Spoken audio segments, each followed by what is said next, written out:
Bismillahirrahmanirrahim. Saya telah membaca catatan keperawatan pasien atas nama Mbak Siti, usia 20 tahun, alamatnya di Bantul.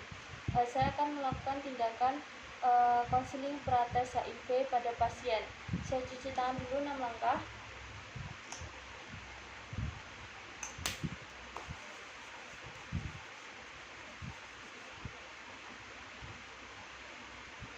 Saya siap bertemu dengan pasien. Assalamualaikum Mbak. Waalaikumsalam. Perkenalkan Mbak, saya perawat Alfi. Bisa sebutkan nama, umur, dan alamatnya Mbak? Nama Siti, usia 20 tahun, alamat Bantul. Baik Mbak, kalau boleh tahu Mbak Siti datang ke sini karena apa ya Mbak? Saya datang ke sini sudah 3 minggu saya demam terus sama diare gitu. Sudah 3 minggu demam dan diare. Nanti kita akan berbincang-bincang ya Mbak ya, terkait dengan apa yang sedang Mbak Siti alami seperti itu. Nanti waktunya sekitar 10 menit. Apakah ditanyakan dulu sebelum kita mulai? Nggak ada. Tidak ada. Baik, nanti saya akan berikan pertanyaan. Mbak Siti bisa menjawabnya dengan jujur ya Mbak ya. Saya tutup pintu dan tirainya untuk menjaga privasi Mbak Siti dulu. Baik, bismillahirrahmanirrahim. Kita mulai ya Mbak. Sebelumnya saya mau tanya Mbak, apakah Mbak Siti ini sudah menikah? Belum menikah ya Mbak ya. Apakah Mbak Siti sudah mempunyai pasangan? Nggak punya. Belum punya. Jadi Mbak Siti apakah sudah, mohon maaf sebelumnya Mbak ya, apakah Mbak Siti sudah pernah melakukan hubungan seksual? Belum pernah. Apakah Mbak Siti sudah pernah menggunakan alat suntik? Iya. Sudah pernah. Apakah Mbak Siti sudah pernah melakukan transfusi darah? Belum pernah. Mbak Siti, menurut pemahaman Mbak Siti, untuk penyebaran HIV sendiri itu bisa melalui apa saja ya Mbak ya? Kalau yang saya tahu itu bisa dari gonta-ganti pasangan, terus sama transfusi darah itu, kayaknya sih itu. Seperti itu ya Mbak ya. Selama ini kalau Mbak Siti ada masalah, biasanya cara menyelesaikan masalahnya bagaimana Mbak?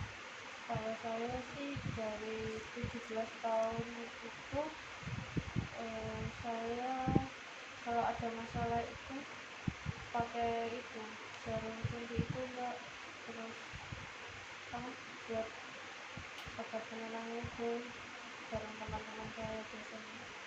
Seperti itu ya Mbak.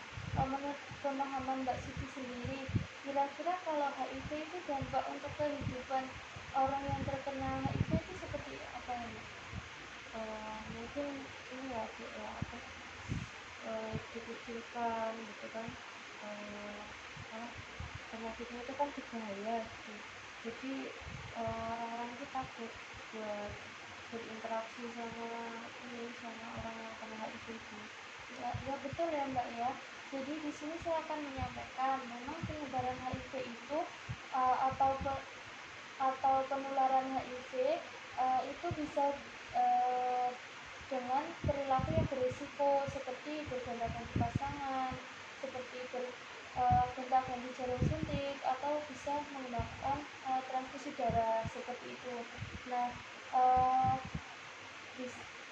seperti itu bisa menyebabkan Mbak virus HIV itu masuk ke tubuh seseorang seperti itu. Nah, selama ini apakah Mbak Siti pernah mendengar mitos-mitos yang beredar di masyarakat seperti dengan bergonta-ganti alat makan atau dengan bersalaman itu bisa menularkan virus HIV seperti itu. Nah, itu keliru ya Mbak ya, bahwa HIV itu sendiri hanya bisa menular melalui hubungan seksual atau transfusi darah. Jadi tidak bisa dengan cara tadi bersalaman atau bergonta-ganti alat makan, itu tidak bisa menularkan seperti itu. Nah, Mbak Siti sendiri berapa saudara Mbak?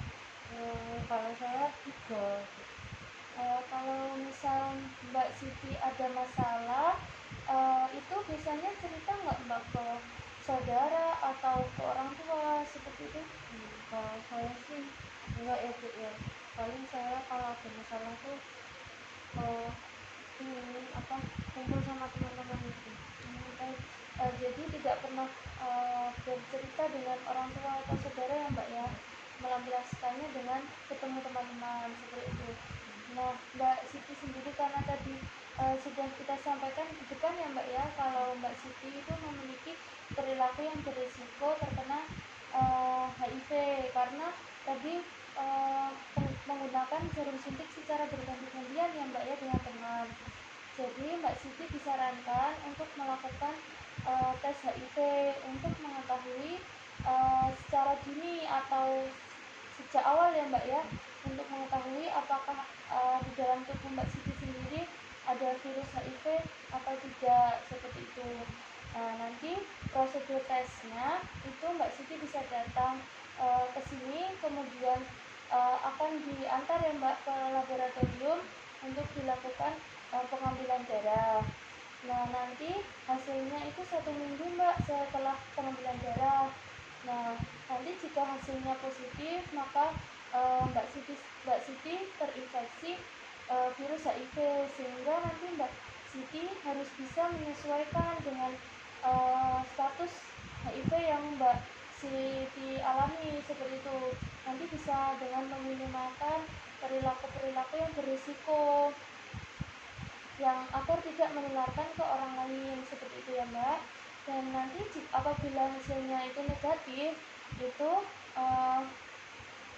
maka Mbak Siti itu belum tentu juga kalau tidak terinfeksi virus HIV seperti itu, karena bisa jadi Mbak Siti itu masuk ke dalam periode jendela atau windows period, di mana sudah ada virus HIV di dalam tubuh Mbak Siti tetapi belum menunjukkan tanda dan gejala seperti itu. Nah, sehingga waktu dites itu tidak diketahui apakah hasilnya negatif seperti itu. Nah, hasilnya negatif seperti itu. Nah, disarankan nanti Mbak Siti mengulangi tes lagi setelah 3 sampai 6 bulan kemudian seperti itu. Baik, berarti ini Mbak Siti bersedia ya Mbak untuk dilakukan tes hari ini? Ya, jika bersedia bisa membaca info konsernya terlebih dahulu, kemudian nanti ditandatangani ya Mbak ya. Apakah sudah sebagai tanda bahwa Mbak Siti itu setuju untuk dilakukan tes HIV seperti itu. Baik, apakah sudah ditandatangani Mbak? Sudah. Baik, jika sudah saya akan melengkapi dokumennya. Baik, sudah saya lengkapi dokumennya. Sekarang Mbak Siti bisa saya antar Mbak ke laboratorium untuk diambil darahnya. Nanti setelah selesai 1 minggu kemudian Mbak Siti bisa datang lagi ya Mbak ya, untuk ketemu saya untuk mengetahui hasil tes yang sudah dilakukan seperti itu. Nah, kira-kira Mbak Siti apakah hari apa ya Mbak kita bisa bertemu? Hari Kamis aja. Hari Kamis ya Mbak ya. Baik, berarti untuk hari Kamis nanti kita akan bertemu lagi untuk mengetahui hasil tes yang sudah dilakukan. Kalau begitu, ini sudah selesai Mbak pengambilan darahnya. Alhamdulillahirrahmanirrahim. Cuci tangan.